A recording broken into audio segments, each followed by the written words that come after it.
Good morning. Thank you for being here for the second meeting of the Senate Committee for Economic Development, Tourism, and Labor. Madam Clerk, if you could please call the roll. Senator Boswell. Here. Senator Girdler. Here. Senator Howell. Here. Senator Maiden. Here. Senator Nunn. Here. Senator Thomas. Here. Senator Wilson. Senator Wise. Here. Senator Yates. Present. Vice Chair Funky Fromeyer. Present. Chair Wheeler. Here. I would remind everybody in the audience to please silence your cell phones. And so we will go ahead and get on the agenda. We have two bills. First up, we have Senate Bill 15 with our good friend Senator Mays Bledsoe talking about baseball. Yes, thank you, Chairman Wheeler and members of the committee. My name is Amanda Mays Bledsoe. I represent the 12th District, and I am joined by Josh Alkin here with Major League Baseball. Thank you, Senator Bledsoe, and thank you, Chairman Wheeler, and members of the committee for the opportunity to come before you today to testify in favor of Senate Bill 15. This does seem like an appropriate time to be talking about baseball with pitchers and catchers reporting. My name is Josh Alkin. I'm Senior Vice President of Government Relations for Major League Baseball, and there are just a few points that I'd like to emphasize today. Kentucky, as you may know, is home to two minor league baseball teams, the AAA Louisville Bats and the Single A Bowling Green Hot Rods, which constitutes a total of roughly 70 players at any given time. To be clear, we are not here because our collective bargaining agreement with the minor league players fails to meet Kentucky standards, but because both Major League Baseball and the players' own union believe that the negotiated compensation structure we agreed to in the collective bargaining agreement is the one that is most beneficial to all parties. Unlike a typical hourly worker, during CBA negotiations, players sought and received part of their compensation in the form of employer-provided housing, meals, and even signing bonuses. Players compete vigorously, both at and away from the ballpark, to achieve their dream of being called up to the majors, and it doesn't benefit them to have their playing or practice time limited or access to club facilities and resources restricted due to having hourly worker status. Moreover, the party's CBA here ensures that players achieve the standard of living intended by Kentucky law.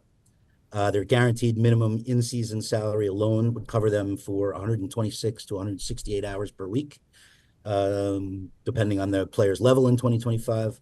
And so clearly this is a non-issue, as there are only 168 total hours in a week.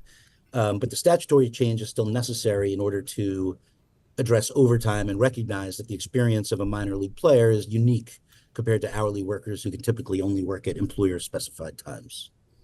In other words, the bill recognizes that players should be... Motion on the bill. And the only reason I want to do a motion on the bill, I'm hoping I'll get my contract pretty soon. I'm working on it. Yeah. Okay. Motion on the bill. Yes, Senator Thomas, please go ahead.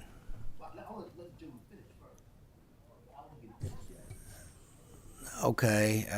Senator Girdler, would you recall your motion briefly? I'd hate to, but I will if, what I guess we don't have a second. The bill so. is basically saying is they don't fall under the minimum wage thing. Right. But anyway, I'll recall my motion. Thank you, Senator Girdler, for your courtesy to your colleague. Shall I continue? Yes, briefly, please. Okay. Look, the very idea of trying to track hours would lead to some very interesting results, to say the least. A club would perhaps be forced to limit the amount of time a player can review a video of his at-bats, prevent a player from accessing the clubhouse, or imagine a pitcher being taken out of the game and then being required to clock out and go home. So passage of the bill would simply put Kentucky on equal footing with all states that follow federal labor law, as well as other states that have recently passed laws granting this relief to minor league players, such as North Carolina, Florida, California, New York, and Washington. In conclusion, players just want to put in whatever work they deem necessary to achieve their goal of making it to the next level and eventually the majors. And this practical bill allows them to preserve that opportunity. Thank you very much, and I am happy to answer any questions that you have. Okay, Senator Thomas, you may ask your question. Thank you. I know under the Major League Baseball Players Association, there's a minimum contract that major leaguers have. I don't know what that number is. I think it's The last I heard is something in the neighborhood of about $1 million if you play in the major leagues at all. Is there a minimum that minor leaguers have? Like if you're in Class A, Single A, is there a minimum contract that minor leaguers who play professional baseball have as a salary? There is. That was part of the collective bargaining agreement. The minimum in actually I have those numbers right here. The minimum in Single A is $920 a week, and at AAA it is $1,225 a week. Mr. Chairman, Yes, if I might, just make a few comments. Minor league baseball is truly important to our state. In fact, baseball is important to Kentucky. Just recently, Walker Buehler, who was the world champion series, was the catcher for the Dodgers, right here out of Lexington, Kentucky. Growing up in Lexington, you have a lot of players who actually joined the minors, and a dear friend of mine, just for comparison, made $850 a month when he was a Single A player on his way all the way up. So this is a much improved opportunity for players, and we want to keep in minor leagues here, if nothing else, for the fireworks and the community assets that they are. As my little boy ran the bases in Little League, dreaming of hitting the home run in the ninth inning, it's an important part for the communities in the state, and this is an easy way to keep up with Kentucky's and baseball's future. Senator Nunn. Thank you, Mr. Chairman. The late, great Pete Rose is quoted as saying he would walk through hell in a gasoline suit to play baseball. I don't think that this bill is doing anything but letting those players do what they love and want to do. And I guess I would also remind everybody this was the result of a collective bargaining agreement between the players' union and the employer. So if we could, I would entertain a motion now. Senator Girdler. Oh, Senator Girdler, you got a question now. Well, I don't have a question. I got a remark.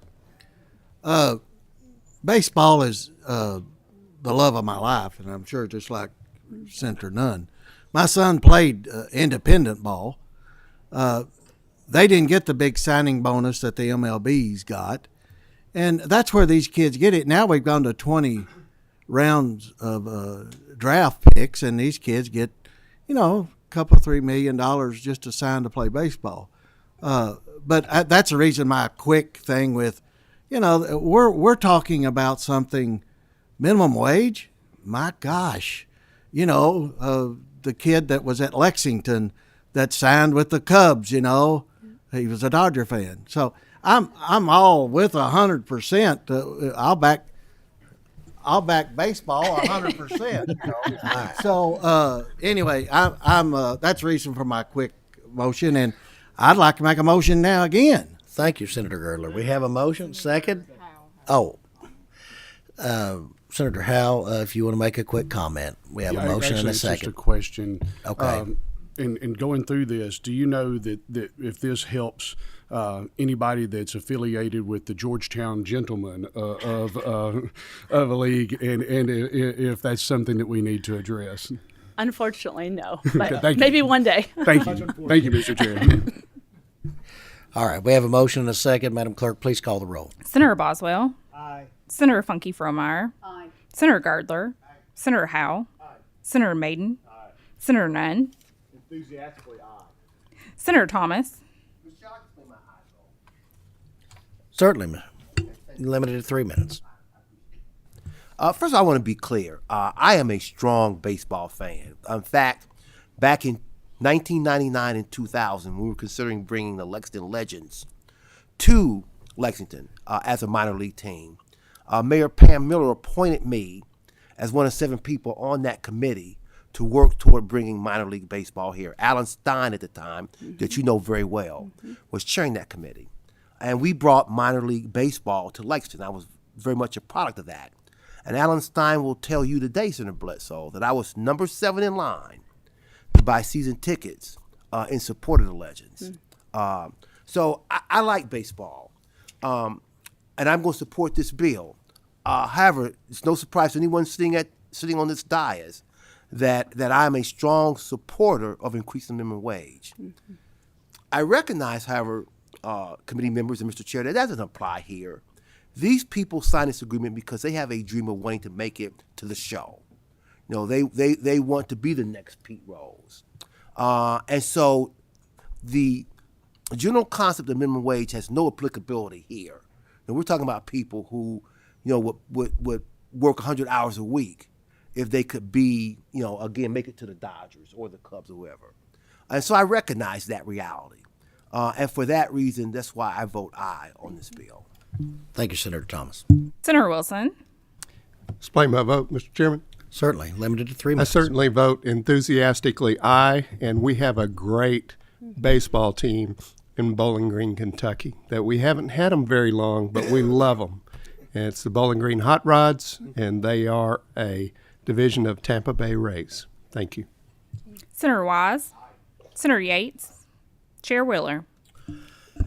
I vote aye. Senator Bledsoe, thank you for bringing this bill and for your efforts to protect minor league baseball in Kentucky. And I'm glad that the parties were able to come to an agreement that's beneficial to all involved. So thank you very much for this bill. Thank you very much.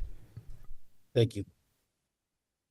Next up, we have Senator Carroll with Senate Bill 103. Please approach the desk with your guests and identify yourselves for the record. Okay.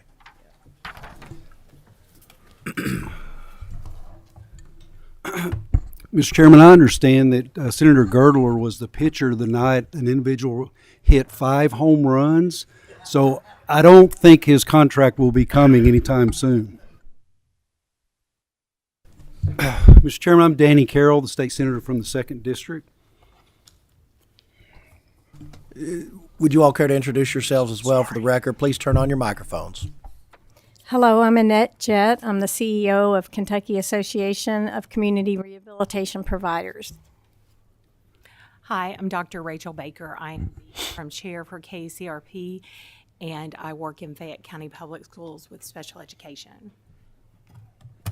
Good afternoon. My name is Melissa Marvel. I am a parent and a grandparent of sons and grandson with disabilities. I also am the CEO of a provider agency in Louisville, Kentucky. I do sit on the board of KACRP as well as other disability organizations for the state. So thank you. All right, you may proceed, Senator Carroll. Thank you, Mr. Chairman. And just to begin with, there may be some members that really aren't familiar with the Office of Vocational Rehabilitation. And for these members, just as an explanation and a description of what they do, they provide programs that help people with disabilities prepare for, enter, and engage in advance in competitive employment. The program also helps businesses and employers recruit, retain, and accommodate employees with disabilities. Their customers are adults with disabilities, youth and students with disabilities, and businesses/employers. So just as a general overview, that's the state entity and state government that we are addressing with this bill. This bill does 4 basic things. First of all, it requires that OVR promulgate administrative regulations governing services, personnel, and administration of vocational rehabilitation services for Kentucky in accordance with Chapter 13A. And this is the chapter that requires legislative oversight over regulations. Many of you sat on the Reg Review Committee. It formalizes the processes within OVR, which does not occur at this point. Brings transparency to OVR, which we feel is lacking at this point. The bill also states that only after in-state provider contracts have been exhausted, the executive director, upon approval by the secretary, may enter into reciprocal agreements with other states to provide vocational services. The bill also is specific in stating that the OVR shall promulgate administrative regulations to establish procedures and standards for service fee memos. And this is included but not limited to community rehab program service providers. And any revised procedure or standard for the service fee memo shall be established prior to a new fiscal year.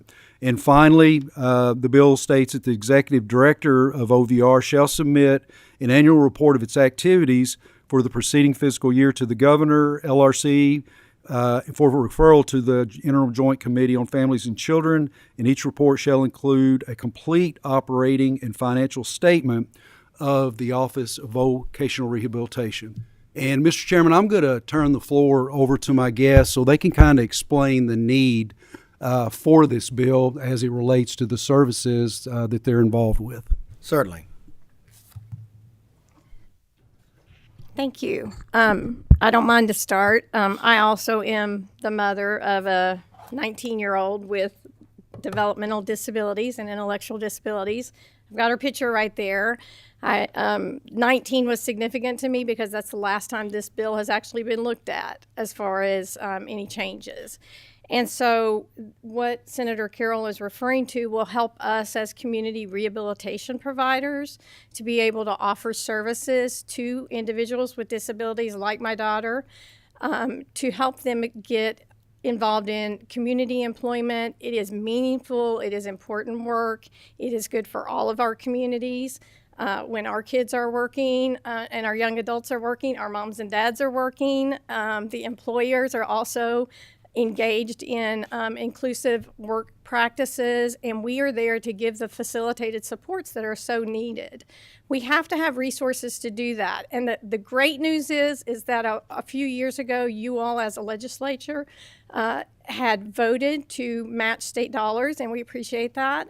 Unfortunately, federal dollars are not being spent at their maximum rate or are maybe being sent in different areas to people that don't follow these students out into adulthood. So the association that we have was created to protect the rehabilitation providers so that we can then protect the people with the consumers that we serve and help them to get competitive integrated employment in Kentucky. I will say that Kentucky ranks 48th in the nation right now, and that's been for a while, and that's disappointing as a mother and also as a director. Excuse my voice, I've had that whatever thing is going around. But anyhow, we created this association out of need. We have about 20 members. We represent hundreds of disability field professionals, and they represent thousands of job seekers with disabilities. So if you're not familiar with it, if you haven't ever worked with someone or met someone with a disability, there's a range. And we are really trying hard to work toward getting those people to work. You have any questions? Okay, I think Senator Funky Fromeyer has a question. Please Yes. proceed. Thank you for bringing this to our attention. Of course, this is the Economic Development Committee meeting, and we recognize we have a need for workforce in Kentucky. So the fact that you're here recognizing that perhaps we've got a workforce that's underutilized. So help us better understand when you describe job seekers with disabilities, how many job seekers are we referring to in Kentucky that fit into this category? Okay, well, I'm going to let one of our board members take that information. She also has a CPA background and entrepreneurial background like I do, and she has a lot of those numbers and data for you. Senator Funky Fromeyer, I'll be happy to address your question. Overall, our population. Could you check and see if your microphone's on? There's a little green light. Yeah, pull it. Yeah. I've got the green light. I'm just too far away. Is that better? Okay, thank you. So our overall population is 4.5 million, but the individuals with disabilities equates to about 793,000, and that's 17% of our population. The students with disabilities in that group range around 114,000 across the state. When it comes to gaps, it's typically around 32% of the individuals with disabilities that desire to work are able to work. And there is a vast disparity between those who are wanting work, seeking work, and the ability to secure work. So OVR does have an economic impact to the workforce development because this is an untapped pool for that workforce crisis that we are currently experiencing. We honestly were very excited to be a part of the workforce gap solution with the additional funding from OVR to the providers to help improve this pipeline of talented individuals to learn how to and explore employment. But the concern is if we do not have these things in place in a transparent manner, in an effective manner to instill best practices across all of our businesses, because we're all running a business, that we are not able to effectively and efficiently attend to providing those services to our students, which is our future workforce. So those numbers, when you look at how that projects into the future, it even makes that difference larger. We know by the numbers that Eastern Kentucky part of our state is the most heavily impacted. 23 to 33% have a disability rate, and then the urban areas are 8 to 16. So there's a real need to be in the schools, working with the schools, collaborating with the schools, the businesses, to learn how to bring in and hire persons with disabilities. So ultimately, at the end of the day, if we can bring in persons with disabilities that have talents to meet the needs of the employers, we can really make a great difference in not only the level of family home incomes, but the engagement of our state as a whole, as it is inclusive and universal. If I might ask a question myself, when you say disability, is that merely an intellectual disability, or are you also including some type of physical disability in that number? It's across the board. Okay, so we're not, okay, as I'll say, when you said 17% of the population, I thought that sounded quite high if we were just talking about intellectual disabilities, so yeah. Yes, and the most recent stat that I have seen in my research is that 1 in 6 have a disability in our state. All right, thank you. And if I could just add to that, there are 31% of the working age population that is with disabilities that are not working. And if we can get them into a good work setting at transition age, which means coming out of high school into adulthood, you don't have that gap, and they get used to working and they see what the possibilities are. That also then affects the public budget. They're less dependent on public assistance, and and also, you know, we all find purpose and natural supports and other good things about being in business. So those are some things to consider as well. Senator Boswell has a question. Thank you, Mr. Chairman. What age range people are we talking about? I can respond. Okay. So the Office of Vocational Rehabilitation, when it starts with pre-employment transition services through pre-vocation and then on to competitive integrated employment through supported employment efforts, that starts at age 14. So we're working with students and families and helping them through to navigate the landscape, to remove the barriers, to help them learn the opportunities that they are afforded. There's so many things that just not having the providers in their local area makes it a challenge for them to see that opportunity. Excuse me, I'm just asking about the age range. 14 and up. What's the top? Life cycle.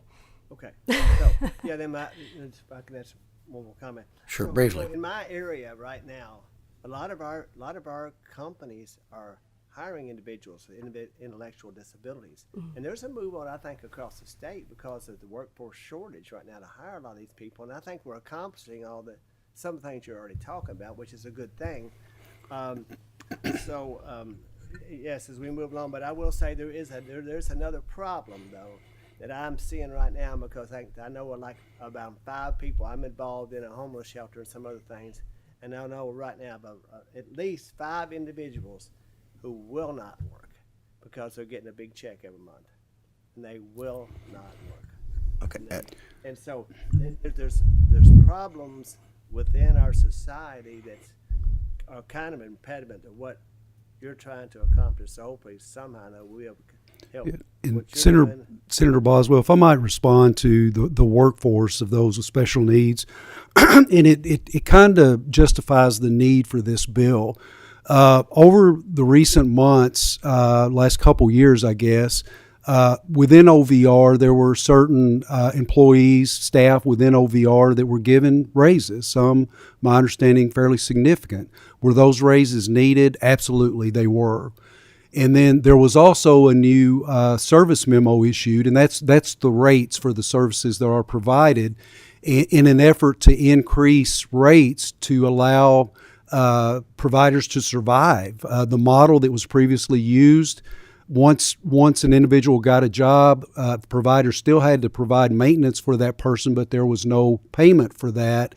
So if you were successful as a provider, and getting jobs and sustaining jobs, you could work yourself out of business because all of your staff's time was spent in maintenance. And this structure was used for years, and recently it was changed. I discovered that it could have been changed all along, but it wasn't. So that did happen, and we don't know yet how that's going to affect providers, if it's going to allow them to survive. It's still too new. That was implemented like within a month. Providers were given no time to prepare for it. There were no regulations that went before a committee to change it. And so we had raises, we had rate structure with increased rates. Last week, providers found out that OVR was about to put into place an order of selection process, which means that the number of individuals that will get services will drop. We don't know to what extent yet, but individuals will be classified level 1, 2, 3, or 4, and it's only the upper level individuals, the most severe, that are going to receive services. And that's they have something in place that allows them to do that when the funding is insufficient to provide services for everyone. To this date, I have no explanation. I've tried to get a meeting with the director. There's been no response to understand where the shortage is. This legislature has been providing the full match that the OVR asked for.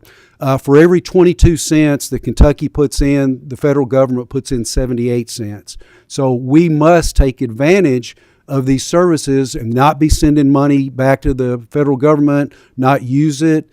There are providers, there are individuals that need to be served. These services are critical to the families, to the development of the individual, to our state.